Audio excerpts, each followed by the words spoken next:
Training isn't just a corporate checkbox anymore. It's a booming industry with the companies spending over 400 billion a year on employee learning. The real opportunity might be in building the programs, not just taking them. Passion, inspiration, determination. Are you ready to jump into a better life?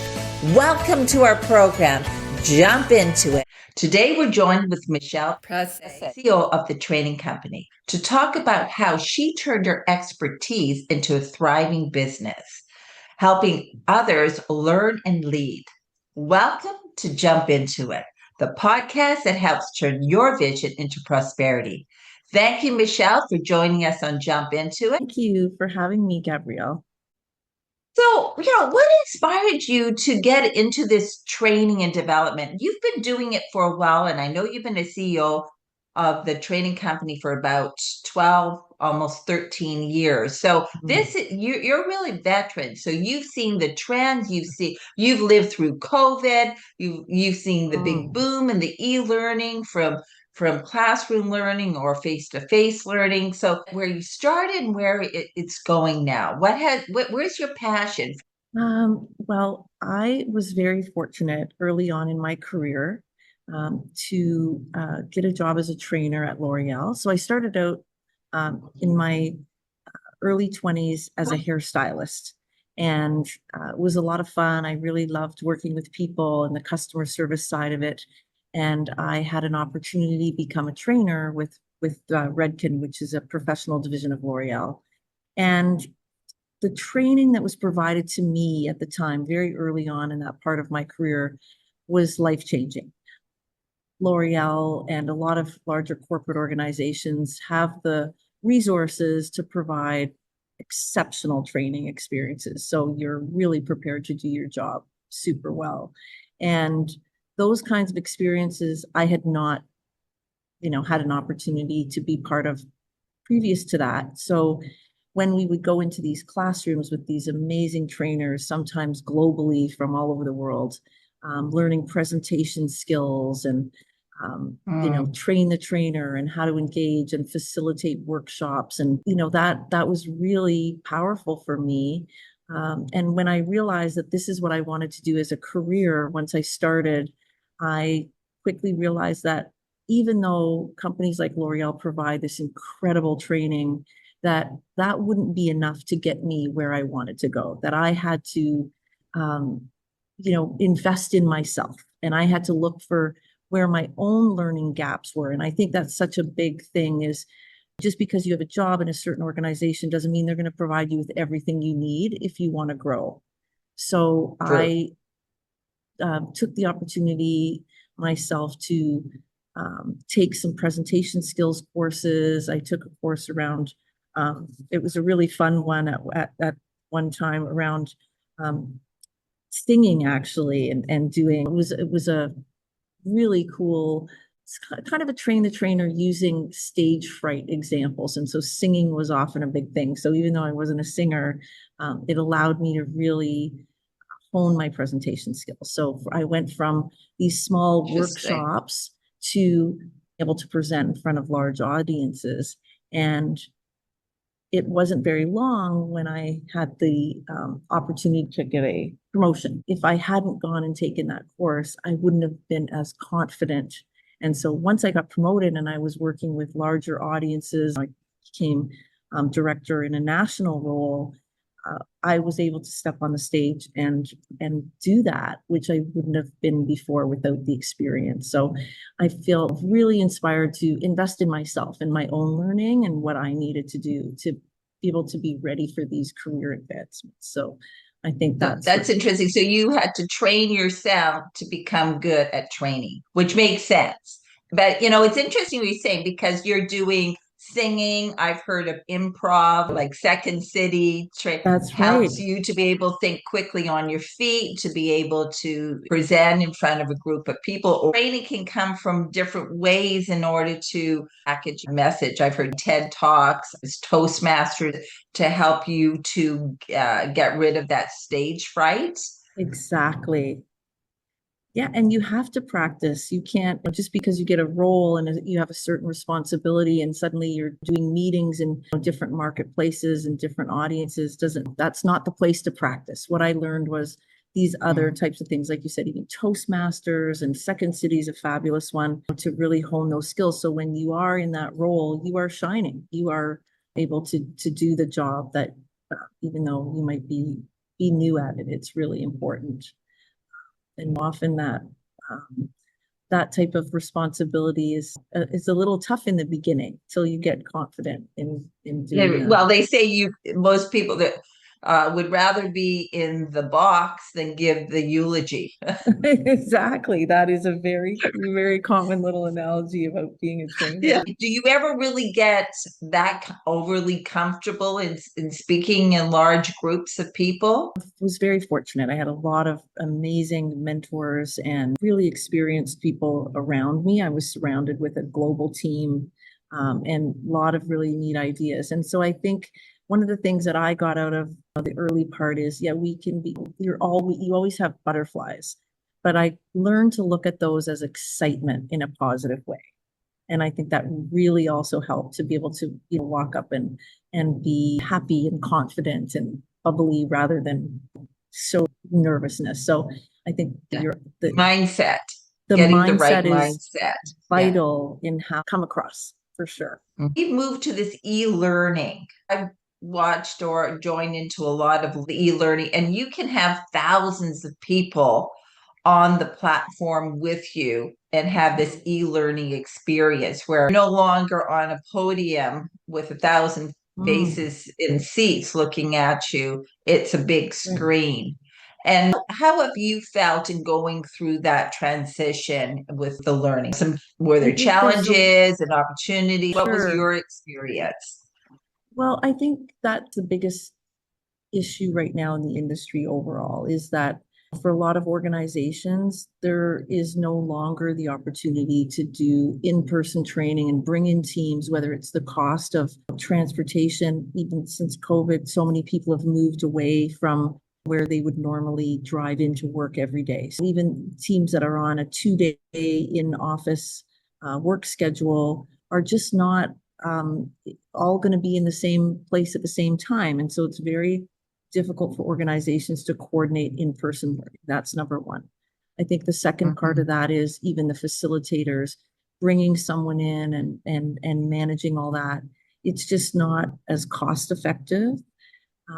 The challenge is if you're only doing things like e-learning, that's not as effective from a learning experience for people. So you need some kind of combination for both. We're working a lot with organizations who are trying to really take on more of I would say not only a blended approach, but really engaging a lot more people internally rather than having the one person in the company that was the trainer that held all the knowledge. It used to be in a binder for us. That was the one Yes. that imparted all the knowledge where you're really trying to find opportunities to engage more with everyone has something to share. We can all learn from each other, and it's not just a linear stand and deliver. Here's the information, do the quiz at the end. There's a lot more involved now, and that's what I think makes it so much more complex for organizations. Yeah. It's just not as simple. That's a new because there's a stat that 86% of companies using personalized learning report higher engagement. So, and having that blend model where it's not, as you were saying, one talking head and the others listening. It's really that blend can be e-learning one-to-one, but also within a group setting. And I think you and I had previous conversation about that Right. experiential learning, where Yes. provocative questions and people going back and self-reflecting on it and then sharing the answers and insights Right. that each of them are learning. So they're learning from each other and not just learning from one subject matter expert. That's And right. Yeah, you're absolutely right. And for things like retention and just to even ensure that people got it right, like sometimes we misread things or misunderstand things. So if you're not doing those debriefs and the follow-ups and the discussions, then you can't be really sure that people are learning what they need to. And I think you said something right in the beginning too, this whole self-directed piece. it's kind of like what I did very naturally, back in the day. The way that we learn or have learned as children through school is you're going to take this course and you learn this stuff and that's what you get. And the thinking, it has to be very different where we own what we need to learn. So I think for organizations, there's the fundamental, and I call it wants and needs, but really there's things that an organization needs to ensure their team has, especially things like compliance as an example. And I think as we're evolving, we need to make sure we're not just meeting those compliance check boxes, but we're teaching and training for competence. And that's where that self-directed piece, people have to identify the company needs us to learn ABC, but I want to learn DEFG. And so how does an organization ensure you're getting the compliance piece, that there's competence that goes with it, but also these opportunities are created to help people grow in their career path, and they take ownership of that. And I think that combination is really vital now. Can't just only offer employees just what the company needs them to learn if you don't have access to learning.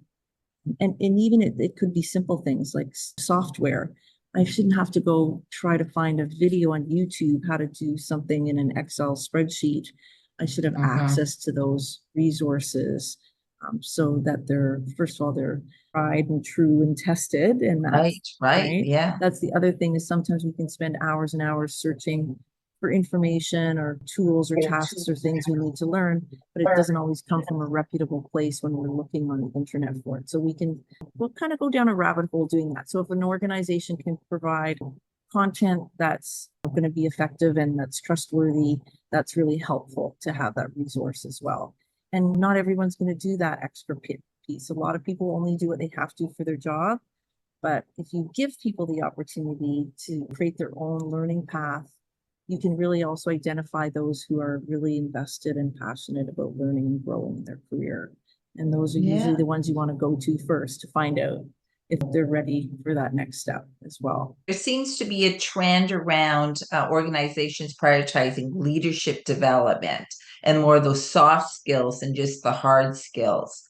According to a training industry magazine, 73% of organizations prioritize leadership development over others. So that is a real jump. Where you talk about compliance, but it seems to be the steak and potatoes kind of basics. Absolutely. But the leadership and as you said, the importance of peers learning from each other. So there seems to be so many different shifts happening all at the same time around the learning. Yes, and it's very much like presentation skills. If you don't have an opportunity to explore and try those leadership skills, if you don't have a conversation, I think that's where we're all right now. It seems that often people want to learn something and then be good at it. But there is a journey in between where you have to test things and try, and soft skills are the toughest for sure. We talk about you can only teach three things. One is knowledge, which is the easiest, and it's in lots of different formats. I can provide you a PDF with information about something, and you will have that knowledge if you read it and review it. Skill, you need a little bit more engagement, often depending on, if you think about welding skills, so that's different than Microsoft Word skills. So depending on what it is, you definitely need more engagement, supervision, feedback, and direction. And yes, you're doing it right, or hold it different, or point it that way, or whatever it is. And that's really key. But the toughest thing is attitude, which is kind of what you're talking about. And it's different. You have a skill in leadership to, let's say, give someone constructive feedback or do a performance review. But your attitude towards that is what's going to really make a difference. So it's the same kind of thing. It takes practice, and even as a leader, you need to get feedback from the people you're leading. Even more so, I see leadership as almost an attitude. And you're teaching someone not just a skill, but an approach, the way to, it affects so many things: conflict resolution, dealing with difficult people, having those kinds of conversations. And the same thing, you can't just go take a course and be it. It takes Yeah. practice. It's just like standing up, and delivering a training to a large audience. There are, things that uh, you have to experience to really, get better at. And that's where the challenge is a lot of organizations, yeah, they want everyone to, have good leadership skills and be able to motivate and inspire their teams. But there's somewhere in between, you've got to cross that bridge. And how does that happen? And we're not, I don't think, getting as many opportunities to really engage, the way we Do you used to think when we that's the worked together. biggest, do you think that's the biggest challenge? Because you hear people hire you on your skills and then fire you on your attitude. Exactly. It's Uh, such a great saying. I'm going to use that for sure. yeah.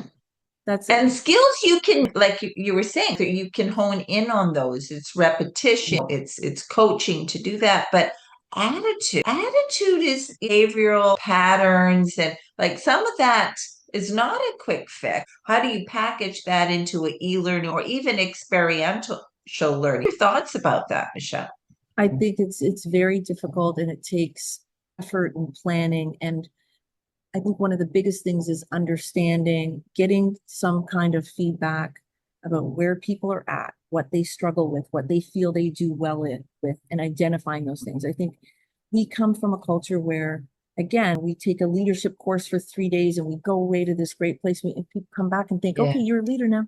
You took the course. Right. Don't you know how to do it? Yeah. And I think Yeah. that what's really difficult is getting people are kind of closed to exposing what they don't know or not comfortable with. And so the more organizations can identify those things, make people feel comfortable with what they don't know, and that allows people to open up to learn those things and practice and try them. And so when we get into organizations where the expectation is there's no room for error, there's no room to say, I don't know how to do that. And that creates a lot of anxiety for people and a lot of frustration. And so I think that is the biggest challenge when teaching attitude. We talk about in learning and development, the 80-20 rule can apply to so many things, which in L&D, we look at 80% of the participants are going to take the training, put in all the effort, do the course from beginning to end, do the test, and get the job done. Mm-hmm. Yeah, and it's like the checkbox I was mentioning earlier, my own exploration around experimental learning or building communities. It has to start with trust. So Absolutely. if you are not trusting the people in your community, in your group, you're not going to share, you're not going to be open to new ideas. That's right. And with that exposed that vulnerability, you don't make that change. That's right. And that's a huge part of attitude, Gabrielle. That Yeah. is the essence of it. And that's what happens if you're working, if the person who's leading you doesn't trust you in your role, or you don't trust Yeah. them and feeling safe to say what you don't know, then everyone's sort of holding back, right? And that's where the big piece is, to really identify those things. And again, I think, the most important part is the needs assessment piece. It's not everything's cookie cutter. You can do a leadership course, but most people are coming to the table with vastly different experiences. They've come from a different organization, a different industry, different backgrounds, different culture. And so there's a fundamental piece where everyone can learn kind of the same content, but the bigger piece is identifying what people are confident in and what they're not. And if the more people open up and say, I'm not really comfortable giving feedback to someone or giving someone critical feedback. So how can I work through it? Unless they identify that, how do they become a better leader? So it's creating that safe and trusting environment is so key to get people to open up and share what they need to. And it inspires people to, like, I have to say, when I was going through that learning curve in the beginning of my career, I was so encouraged because I had a lot of support around me to help me grow. And right away in the beginning, if you don't know something, say that you don't know, but then go find out. Don't just say I don't know. And that Yeah, it really helps a lot of people to feel that it is okay. And I don't have to know everything, but I have to be accountable to go figure it out and then come back to it, whether it's to my boss or my client or my colleague, say, okay, I went to find out, I figured this out, and here's the answer now. You just don't leave it hanging. So if you have the confidence, again, you have an environment that encourages that and doesn't expect you to know because you took the course last week, it changes attitudes pretty dramatically. That it's exactly what you said. It's all about trust. Learning is about because trust. if you get reprimanded, where when there's economic uncertainty, there's job uncertainty, unless you've got a environment where you can expose yourself to be vulnerable and say, hey, I don't get this. Or say, oh, I'm not good at this, as opposed to fake it till you make it kind of strategy, right? I've done that before. Right? I think we all have in some way. Maybe that's how you get the imposter syndrome. I don't know.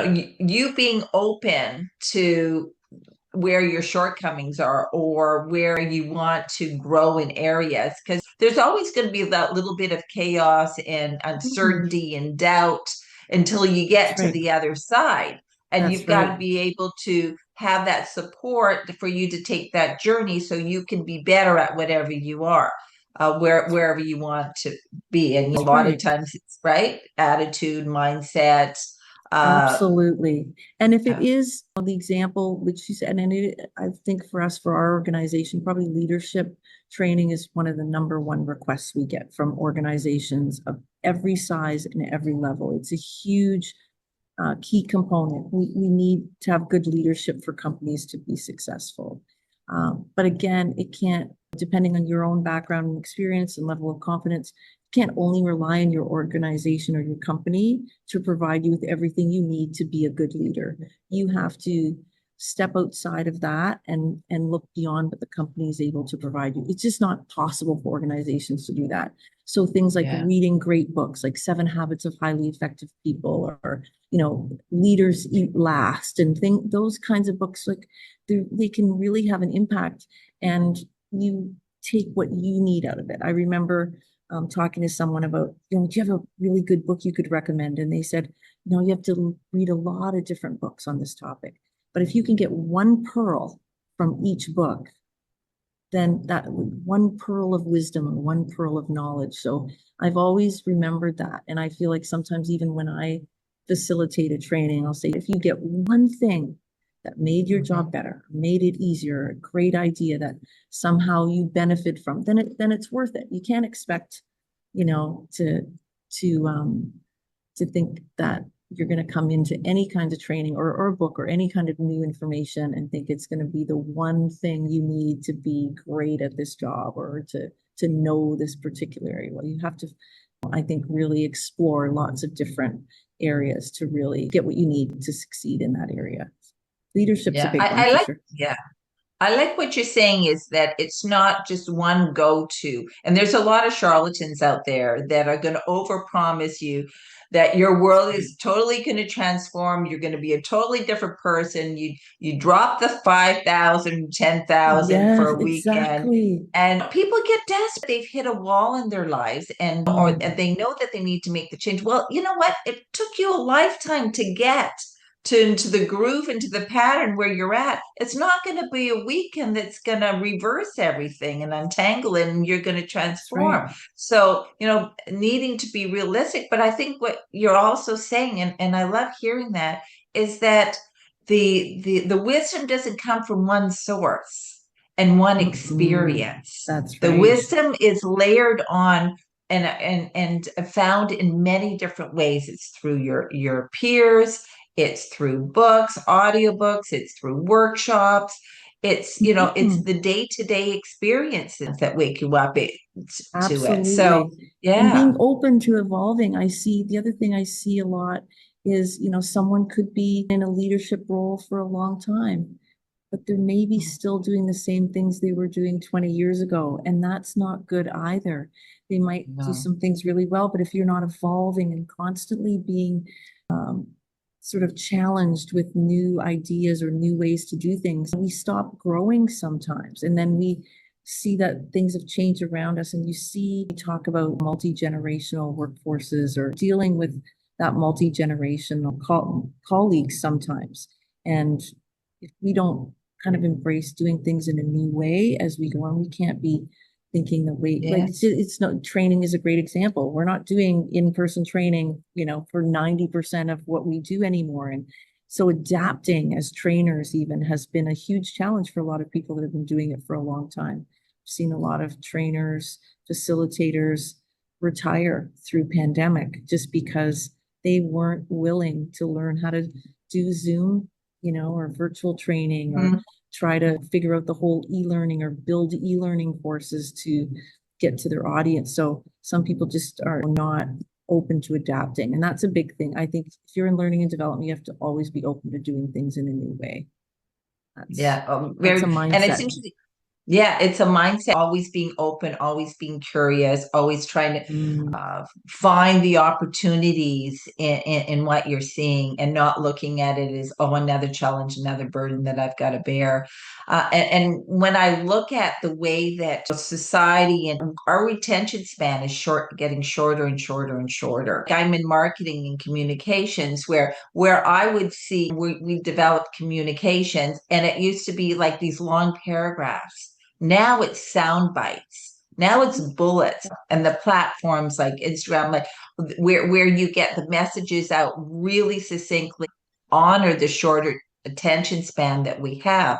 And it was just interesting because I was looking at microlearning effectiveness. This is something that is a trend here. Microlearning boosts retention to 20 to 30%. So it's not just in marketing, it's not just in social media, it's in learning too. Absolutely. And I think even more so, we don't have the attention span, but also we don't have the retention of information to sit down and take a 3-hour course, especially if it's e-learning. When you do an in-person course and you're engaging and you're having discussions about a topic with, the person sitting beside you, what did you think of that? What did you get out of it? What would you do different? Have you ever done that before? Or seen it? You keep these discussions really have an impact on retention, but sitting and passively, and regardless of e-learning, if there's engagement and you're having to click on things or watch a video and then answer a question, yes, e-learning can be very engaging, but if it's too long, just like virtual training, we're sitting in front of these computers, the retention is very low. And so microlearning is really great. You can do little sound bites and then go back to things, or little microlearning bites, and then go back to it and review it. And I think, again, that piece around retention, but the longer an e-learning course is, the less likely you're going to have retention. It's better to do it in smaller chunks. I say it's like a buffet. You don't do the whole buffet at once, you just do little bits at a time. For those that want to develop some training program, what would be some of the tips that you would recommend? So we talked about e-learning, we talked about learning from peers, we talked about blending e-learning with person to person or face to face. What would be the things that build a successful learning program in today's world? Yeah, there are a couple of things. Obviously, the content is king, like anything within marketing, and you'll know that. So if you're building any kind of e-learning course in itself, you have to have really good information, and it should be pretty succinct. People don't want to read. I've seen some e-learning that's just filled with words, and that's not going to be effective, right? So if there's a lot of content, a lot of information, how to break it down, again, more into micro-learning. So even if you have 30 modules and they're 5 minutes each, people can consume them rather than one module that's an hour and a half long. So that's really helpful. For what I think is going to be really important for organizations, as we transition into this more blended learning, less in-person learning, is to have discussion or some kind of information seeking, whether it's filling out a survey or some kind of feedback, is to identify, we call it a needs assessment, but if you have, let's say, 5 specific learning objectives your organization wants to ensure that the team learns, you have to start out finding out what they know to start with, because If if if there are Mm-hmm. people Yeah. that already have the knowledge, having them repeat something that they don't need is a waste of time and money. So the needs assessment piece is really key. And I think the other elements are to have a lot of discussion throughout the learning to really ensure that people have learned. And then to have what I would call a debrief. You do a post assessment and identify what people got out of it compared to what they started with. And that's always a good Mhm. way, uh, to really know, because sometimes you don't know, you don't remember what you actually learned. When you're learning something, you can't remember what it was like not to know it. So you can't, it's, Yeah. if you don't ask people at the beginning where they're at the Mm-hmm. end, you can't kind of go back at the end. So at the end of the training, again, to sort of say, okay, where are you at now? Look at, and then identify where the gaps are for future. But retention of information is only happens when you review it and discuss it. Otherwise, Mm-hmm. you don't really know if people have retained what they've learned. So I would say that in building any kind of content, building in opportunities for people to debrief, review, discuss, share best practices, or what do you recommend to do, or how do you do it? How do you do differently than I do? And then, what would you not do? Those kinds of discussions are going to be what is the most important piece of any learning. But people in silos doing e-learning, there's not a lot of benefit from it. It works if to go do the e-learning course, and then we're going to have a discussion around what you thought of it. What did you Mm-hmm. think, was effective? Were there any pieces missing? What would you do something differently? And having those kinds of conversations. And so the self-directed piece, as you talked about, giving people, so this is what the company needs you to learn, but then giving people opportunity who have an appetite to learn more to do that, and creating what I would call informal learning experiences, and they don't have to be long, where people can engage each other on that particular topic. If companies do that, they'll have a lot more retention and results from it. One example, we worked with Retail Council of Canada, and one of the recommendations was a lot of retail stores have what they call rally meetings in the morning. So they may not bring someone and do a big learning and development session, but in your rally meeting, you can talk about certain topics. So one of the challenges right now is a lot of these aggressive thefts that are happening in retail stores. So it's one Yeah. thing to send someone to an e-learning course to deal with a real life situation. That's not always going to equate, right? So what to do now, you have the knowledge, and maybe Yeah. you have a situation and now you have the skill. But again, is your attitude going to be, I'm confident, or I'm afraid, or what Mm-hmm. is that? And so the only way you identify that and really fill in the gaps is to have those conversations. So in a retail space, having just a 5 minute in a rally meeting, oh, you took the course, what did you get out of it? What are you still uncomfortable with? Where do you think we still need to work on, where are those gaps? So it's a constant conversation. Didn't happen as Mm-hmm. much before because we had this one facilitator who was going to come and bless us all with the knowledge we Yeah. needed for whatever the topic was. Yeah. Well, and I think role playing also in those examples, Yes, because like you said, it can be a textbook. Well, if you say this, then I say this. Well, in real life, you've got emotions, you've got body language happening, you've got a lot more there that you've got to think about and absolutely. react Well, to. and we're looking at some neat things right now. I think one of the things that we're going to see is a lot more virtual reality training coming up as well. Mm-hmm. So again, Mm-hmm. where That's a individuals can good do it point. on their own time. We're actually looking at these really neat, inexpensive goggles. They're not even really goggles, but where people can have more of an engaged experience. So if it's customer service, for example, you have to have those responses. You're actually going to, it's almost going to be like the person is standing in front of you rather than looking at like a PowerPoint style learning on a screen. So I think there's going to be a lot of new things that come up that way too, that will help to fill in some of those gaps where we don't have that in-person experience, but we can still have a different type of more engaging learning opportunity. That's a really like metaverse, right? Where you That's You right. submerge yourselves into a whole different environment. Mhm. Because I was going to ask you about visual aid, submerging yourself into a virtual setting to really, put yourself into a greater sense of Real situation. You're talking about role playing, and we also talk sometimes about real. You do it as if you're really doing it, right? Sometimes people feel like they're acting. It's not quite the same experience, but the virtual reality is.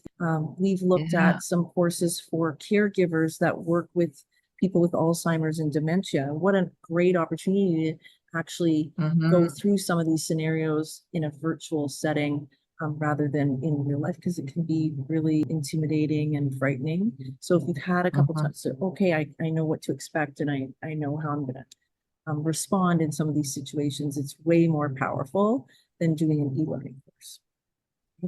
Interesting. You think you're going to have virtual operations training, a virtual? Absolutely. I think it's much sooner than I would have ever anticipated it because of COVID. It's just pushed us into Yes. this. Again, in person is there's nothing that's better. Engaging Mm, conversations, discussions, that's mhm. the way That's humans true. learn is with others. We Yeah. don't learn on our own. We learn with others. So I think the Yes. virtual reality is going to be a huge factor in the future with learning. I mean, it's definitely been a gaming world, a lot of investment in gaming, but I'm seeing now a lot of Mm-hmm. organizations investing in building out virtual reality training. So once we have more access to the actual The technology, the right? Yeah. So, technology piece, right. that's right. Yes. And Yeah. once that becomes more financially feasible for organizations, I think what we're going to see a lot. How is AI impacting the learning and the training?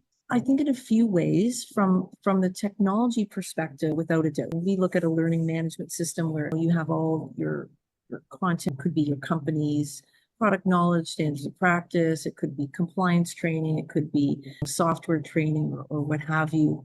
There's so much AI built in, whether it's finding a course that you need, or uh, quiz generators, or knowledge checks, or identifying. So, for example, like if you go on our LMS and you have been taking management courses, well, suddenly you'll see it'll start to recommend related topics. You're obviously in a Yeah. management role, you're looking at, so it'll keep recommending things.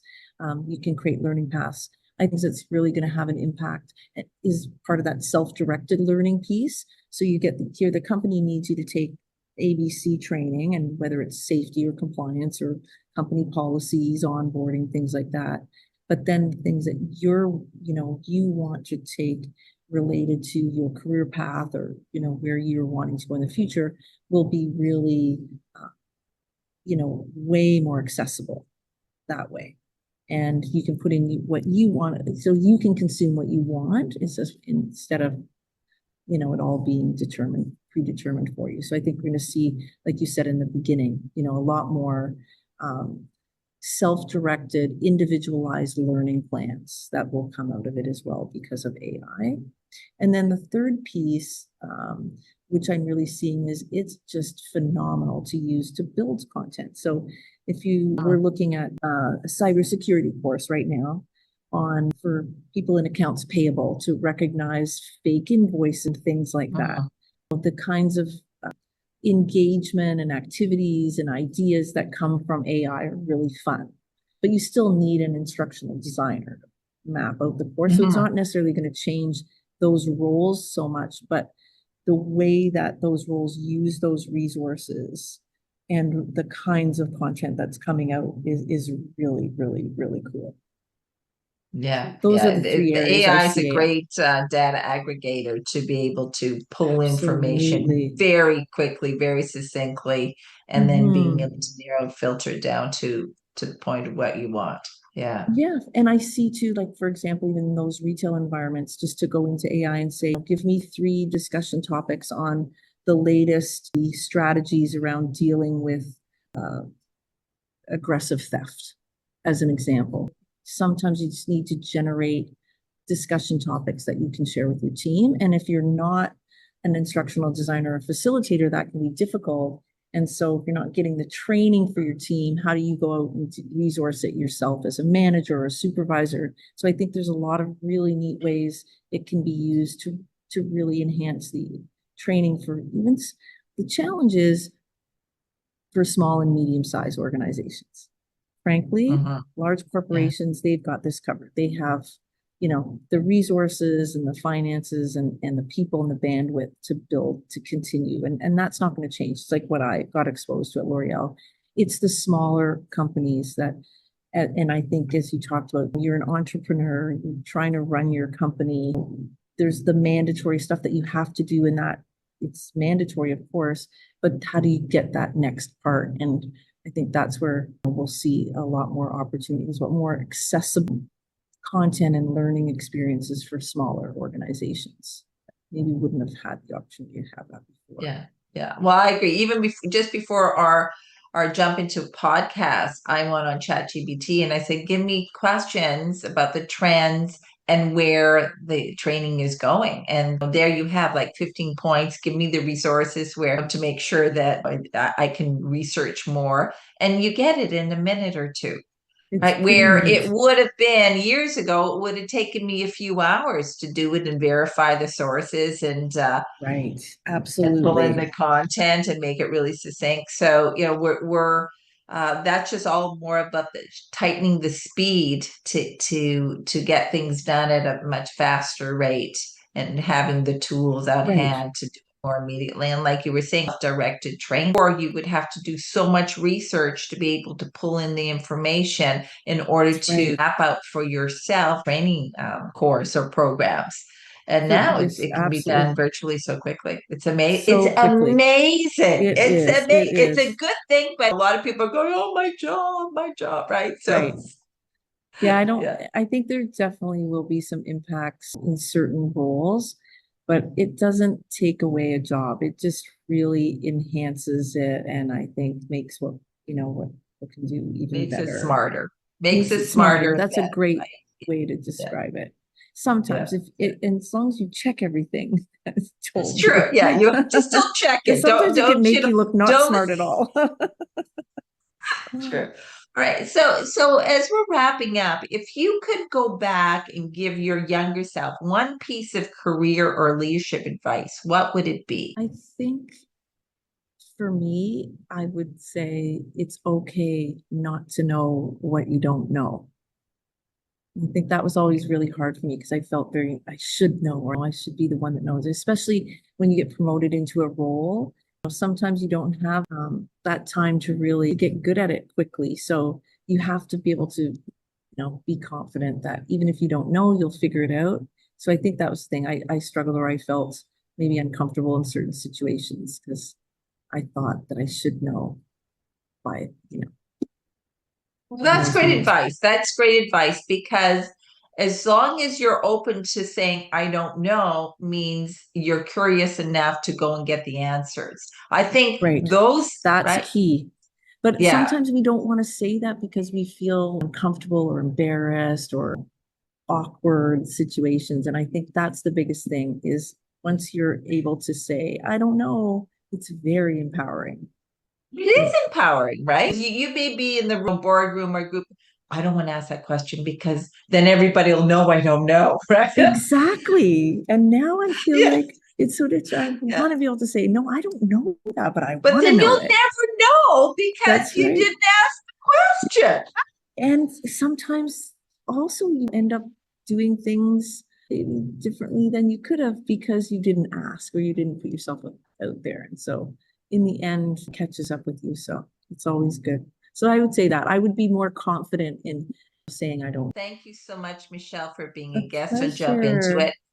So if somebody wants to get to know a little bit more about you and about your company, can you share some information on how they could contact you? Absolutely. So our website is trainingcompany.ca. So that's an easy one. You can always catch me on LinkedIn. Gabrielle, I'm not sure if in the end we can throw up a QR code or something like that. That might be a way to do it. Well, I'll put a URL in the description so people, Perfect. whether you're listening on a podcast or through YouTube, you can link on to find out a little bit about Michelle and about her business, the training company. Thank you again, Thank Michelle, you for being a too. A guest. This has been pleasure. very interesting. It's, I've learned more, and I'm not afraid to ask to learn more. Good, good, good, good. I love it. If that was the one thing, that's what learning's all about, is being curious, right? Yes, And I think if yes. we're curious, At Jump then Into It, we empower business really owners, things. marketers, and I mean, you entrepreneurs never to grow turn old, their dreams right? into That's You never reality. right. grow old. Want to Exactly. supercharge your marketing Exactly. efforts? Join our Thank you expert so led much, training at Gabrielle. You're welcome. 360 You're welcome. So thank you again. and And get for our next practical show, tools we'll have you another can use fabulous right away. guest whose Don't journey is miss sure out. to Get ready inspire us. to To jump learn more, into it. join or jump into it with the courage and knowledge. Ready to jump into it. Thank you for listening. At Jump Into It, we empower business owners, marketers, and entrepreneurs to turn their dreams into reality. Want to supercharge your marketing efforts? Join our expert-led training at 360integralmarketing.com and get practical tools you can use right away. Don't miss out. Get ready to jump into it.